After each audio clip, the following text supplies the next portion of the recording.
few changes this year from past years. Can you kind of just explain to us why we're here at Gila River Arena and what we can expect this week from the camp? Well, it's a chance for the young players to get to know our organization and for us to get them to know them a little better. Just a lot of orientation, a lot of meetings, just about teaching them how to be pros. And you get, especially the new players that haven't been here before, it's good for them to come in, just get a feel for everybody in the organization, feel for the surroundings. We were fortunate to be able to do it at Gila River this year, which is a big plus with the facilities. So hoping for a good week.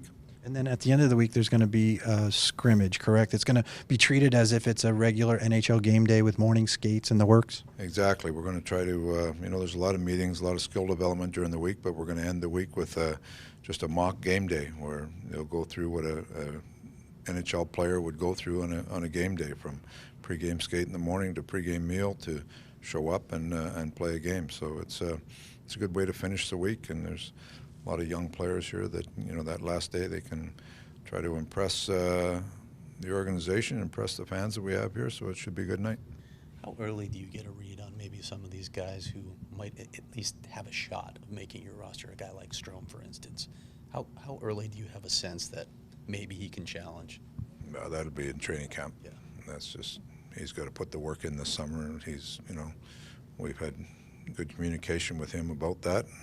He's certainly a guy that's, high on the radar. So him, Dvorak, there's some players there that are really going to, they get a chance to make the lineup, just like Max and Duclair were here last year and separated themselves from the group here last year. Those are the things you look for in those players that have a chance this year. Have they done what they've needed to do so far to this point in terms of what you were asking them last season? Yeah, no, they both come ahead. I mean, you look at what Dvorak's done, won a championship and really led his team in that direction.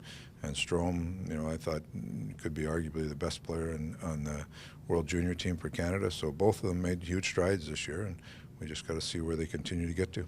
Dave, we haven't asked you about Clayton Keller. Obviously, he was selected 7th overall at the draft last month. A thought or two on Clayton and what you're looking for this week? Just get to know him a little bit.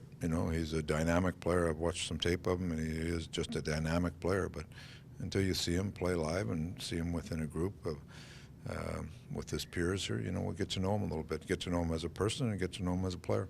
How about Jacob Chikrin, also first round? Same thing, very much so. It's a young player that has, the aura of a very good prospect around him. But it's good to know him and get him comfortable with the surroundings. He's a guy that's going to come into camp, and we expect big things from him. And he's a good player. He's a good player. So all those young players like that, just to come in and show what they have and give them the best chance to be successful. That's what this week's all about.